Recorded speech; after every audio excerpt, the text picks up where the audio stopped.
Bismillahirrahmanirrahim. Assalamualaikum warahmatullahi wabarakatuh. Satyaku kudarmakan, dharmaku kubaktikan. Salam Pramuka. First time, kita ketemu di latihan kita kali ini yang berbeda dari sebelumnya, yaitu Samurai Podcast. Nah, halo teman-teman semuanya, apa kabar? Pastinya dalam keadaan sehat dan baik-baik saja ya. Walau dalam kondisi pandemi, jangan patah semangat, selalu lakukan hal-hal yang produktif. Ingat kata ibu, jangan lupa pakai masker dan patuhi aturan yang ada. Nah, sebelumnya izin memperkenalkan diri. Nama saya Ayu Andini dan di sini saya tidak sendiri. Tentunya saya ditemani rekan saya yaitu Kak Ahmad Dimyati.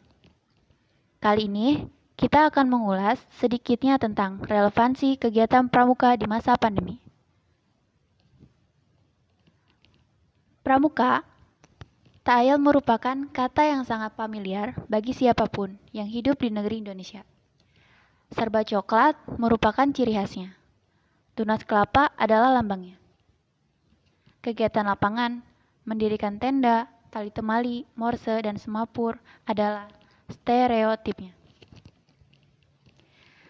Kebersamaan dan solidaritas adalah ikatan yang diciptakannya.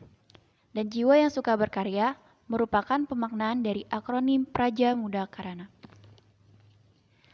Setidaknya, itu semua yang kita ketahui perihal pramuka sebelum tahun 2020 datang. Tetapi, kelihatannya semua hal tersebut sirna ketika pandemi COVID-19 menyerang. Tidak ada lagi kegiatan lapangan, tidak ada lagi kumpul-kumpul bersama. Kegiatan perkemahan sirna, kebersamaan dan solidaritas pun tidak dapat terlihat sejelas dahulu kala. Semua hal harus dilakukan secara virtual, itulah yang kita rasakan saat ini, yang sangat berbeda dari tahun-tahun sebelumnya. Meskipun demikian, jiwa yang suka berkarya tidak akan pernah hilang dari esensi pramuka.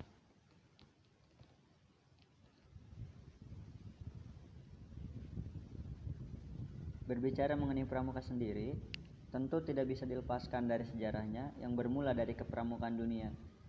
Gerakan kepramukaan dunia itu bermula di Inggris, tempat lahirnya Bapak Pandu Dunia Sir Robert Baden-Powell. Menurut Baden-Powell, kepramukaan adalah suatu permainan yang menyenangkan di alam terbuka, tempat orang dewasa dan anak-anak pergi bersama-sama. Dari pernyataan tersebut dapat disimpulkan bahwa pada dasarnya kepramukaan adalah segala kegiatan yang menyenangkan dilakukan di alam terbuka tanpa memandang usia. Dalam perkembangannya, kepramukaan bukan hanya sekedar permainan menyenangkan di alam terbuka. Di masa Perang Dunia, kepramukaan dunia bergeser eksistensinya karena sangat erat dengan barisan pemuda seperti Seinendan di Indonesia. Tujuannya untuk melatih dan mendidik pemuda-pemudi, terutama dalam bidang pertahanan dan keamanan. Hal ini diimplementasikan dalam bentuk latihan militer maupun semi-militer, seperti latihan menembak, survival di alam terbuka, dan lain sebagainya. Semenjak saat itu, kepramukaan menjadi tidak dapat dipisahkan dengan unsur pemuda. Di tanah air, gerakan pramuka adalah nama organisasi yang merupakan suatu wadah proses pendidikan kepramukaan yang ada di Indonesia. Sebelum tahun 1961, di Indonesia terdapat puluhan, bahkan ratusan organisasi kepanduan. Tetapi pada tahun 1961, semua organisasi kepanduan dilebur menjadi satu di bawah panji Gerakan Pramuka. Meskipun 14 Agustus bukanlah tanggal lahir secara de jure dari Gerakan Pramuka, namun secara resmi, Gerakan Pramuka dikenalkan ke masyarakat Indonesia pada tanggal 14 Agustus 1961. Hal ini yang menyebabkan Hari Pramuka selalu diperingati pada tanggal 14 Agustus. Tetapi, ada yang berbeda pada kegiatan pramuka tahun ini. Pramuka pada umumnya dilaksanakan dengan mengumpulkan banyak orang di suatu tempat. Sudah jelas, ini merupakan hal yang sangat beresiko di masa pandemi COVID-19. Apalagi, banyak juga kegiatan pramuka yang bersifat mengabdi kepada masyarakat, sehingga interaksi langsung juga tidak dapat dihindarkan. Meskipun demikian, semua hal tersebut tidak semata-mata menghilangkan eksistensi yang ada di diri pramuka itu sendiri. Nah, kakak bilang untuk di masa sekarang, ketika pramuka umumnya dilaksanakan dengan mengumpulkan orang banyak, merupakan hal yang sangat beresiko. Mungkinkah ada kegiatan lain yang bisa kita lakukan di masa pandemi ini? Sesuai tema nih kak, relevansi kegiatan pramuka di masa pandemi. Sebelumnya, kita ketahui relevansi itu adalah keterkaitan, hubungan, atau kecocokan.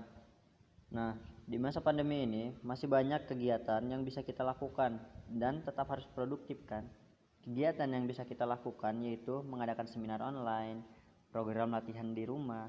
Kita bisa manfaatkan teknologi yang ada di era seperti sekarang, yaitu seperti via Zoom, YouTube, Instagram, dan lain sebagainya yang memang masih banyak aplikasi-aplikasi online yang bisa mendorong gerakan ini untuk berinovasi memberikan pembelajaran jarak jauh.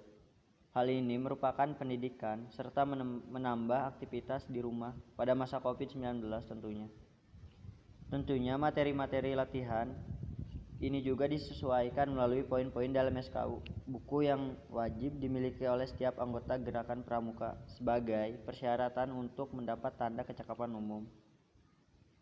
Pada saat latihan, media utama yang digunakan adalah aplikasi Zoom Video Conference, tetapi dikarenakan tidak semua orang bisa bergabung di Zoom, maka latihan juga dapat diakses melalui platform YouTube Live Streaming dan Instagram Live. Platform ini digunakan untuk menjawab tantangan memanfaatkan teknologi zaman now. Setelah selesai latihan, para peserta memposting keseruan mengikuti kegiatan tersebut sekreatif mungkin sebagai absensi kehadiran untuk mendapatkan piagam kehadiran. Hal ini bertujuan untuk menyebarluaskan hal positif dan mengajak para pramuka yang lain untuk berlatih bersama. Mungkin seperti itu. Wah, sangat menarik sekali ya. Mengenai eksistensi nih kak, eksistensi apa yang bisa kita dapatkan melalui kegiatan latihan di rumah ini?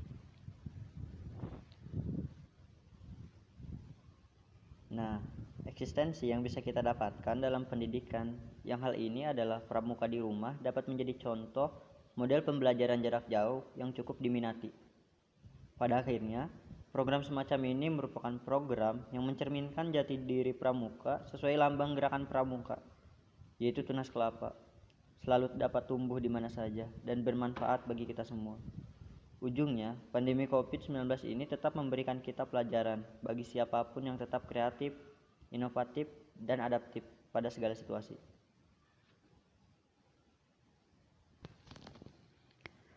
Wah, terima kasih Kak Ahmad Dimyati atas penjelasannya yang sangat jelas sekali.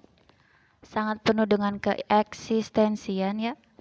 Nah teman-teman, mungkin untuk podcast episode pertama mengenai relevansi kegiatan pramuka di masa pandemi cukup sampai di sini. Nanti kita lanjut di episode berikutnya dengan alur tema yang pastinya berbeda dan lebih menarik lagi nih tentunya. Saya Ayu Andini dan rekan saya Kak Ahmad Dimyati pamit undur diri. Nanti kita ketemu lagi di Samurai Podcast selanjutnya. Sekian dan terima kasih. Wassalamualaikum warahmatullahi wabarakatuh. Salam Pramuka.